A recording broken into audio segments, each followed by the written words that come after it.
بسم الله والصلاة والسلام على رسول الله. نهاركم فل يا رجالة.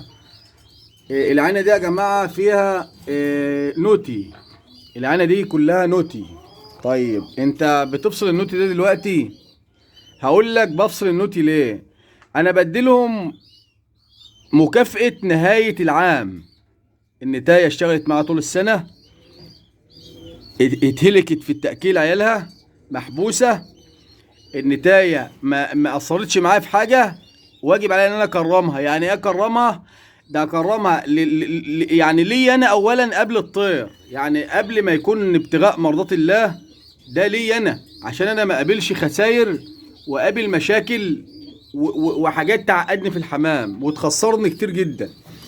انا دلوقتي هفصل الطير. طبعا الطير احنا دلوقتي داخلين على شهر 6. الشهور اللي جايه ده يا جماعه والشهرين اللي جايين دول بالتحديد هتقابل بقى مشاكل احتباس حراري واجهاد حراري، وهتقابل ان الزغلول اصلا مش هيطلع زي ما انت عايز، وجدري وموال وخلل مناعي ويعني وامراض الدنيا كلها تبقى في الصيف. انا دلوقتي بكرم الطيره، بفصلها عن الذكر بتاعها، بريحها، بديلها كورس وقائي خفيف بين جميع الامراض على مدار الشهرين او شهر، مفيش مشكله، براحتي خالص، مش مضغوط. وبديلها بقى المكملات والمحفزات واللي يعوضها عن الفتره اللي هي اهلكت بدنيا وصحيا فيها الفترات اللي فاتت دي كلها، من تاكيل عيالها لوضع بيض، لمص كالسيوم من جسمها واحماض ويعني ومكملات، بأهلها للموسم الجاي.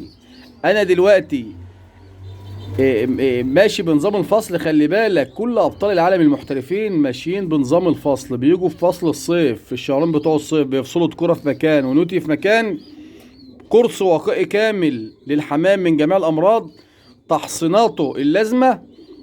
تدخل بقى الحمام مثلا على بعضه، تلاقي الفرد الحمام سليم ونفسه مفتوحة، بقى خلاص انت دخلته مصيف، ريحت الحمام، دخلته مصيف.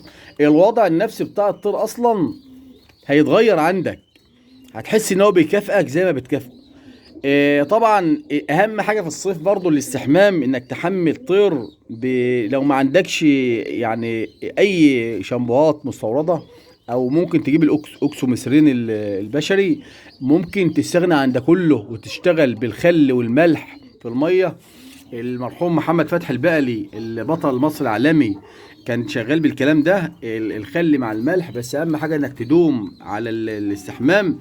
دي نوتي طبعا الذكوره في نفس المكان.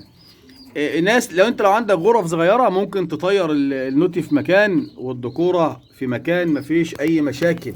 بس احنا بنتكلم الناس اللي عندها اماكن محدوده. دي سلاكه حوالي متر في 60 علو 50، ممتازه جدا ومتوفره عند كل الناس اللي بتعمل سلكات.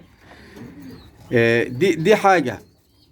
الحاجة المهمة ان انت ممكن اصلا تركب دماغك وتقول لا انا هشغل الحمام، الكلفة غالية، هشغل الحمام صيف وشتاء. هتيجي تبص هتلاقي الحمام قام جاي قالش في اعز الموسم عندك، يعني في فترة الحمام بيطلع زغلول كويس، انت ممكن تلاقي الفرد حمامك ريح. فانت الوقت تلحق نفسك، ريح حمامك، تفادى بقى موضوع اللي ممكن تيجي تبص اصلا تطلع عندك تلاقي الفرد الحماد فجأة على عياله. ما هو في حاجه اسمها احتباس حراري واجهاد حراري، والسوائل بتقل من جسم الطير، والاسهالات المائيه والكلام ده في فصل الصيف. هتيجي تبص هتلاقي انت ضيعت الزغلول وضيعت الحمام الكبير. فلازم تشتغل بنظام الفصل. انت مش هتخسر حاجه، اولا هتوفر كلفه وهتوفر صحه الحمام للموسم الجاي.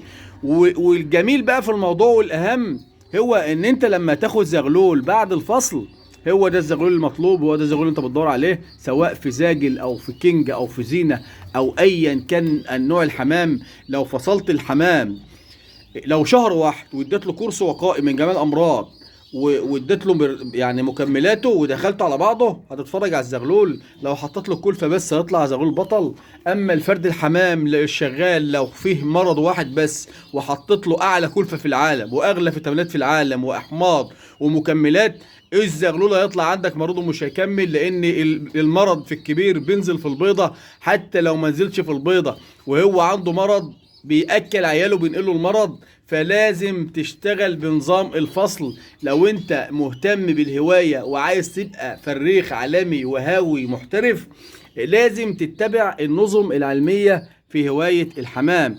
الحمام يا جماعة هواية يعني في طريقها لمحطة أنظار العالم كله. يعني النهاردة بنشوف يعني اهتمام العالم بهواية الحمام والطيور بصفة عامة.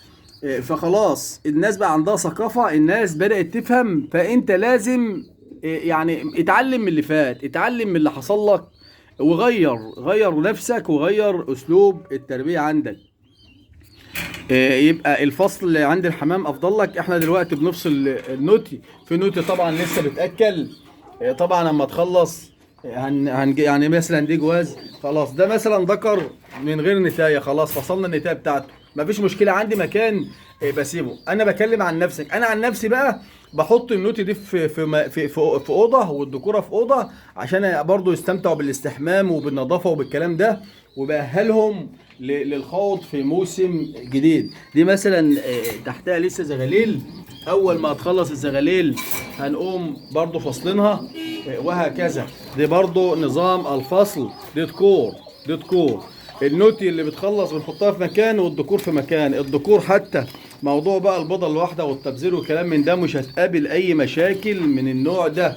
فلازم تتبع نظام الفصل ده يا جماعة. يعني فيديو بسيط جدا، قلت برضو يعني مباشر من قلب الحدث، قلت اتكلم مع حضراتكم عليه.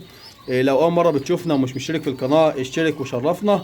ولو عجب الفيديو عليه لايك ومشاركه عشان كل يستفاد، وانتظرونا ان شاء الله في اللي جاي. والسلام عليكم ورحمه الله وبركاته.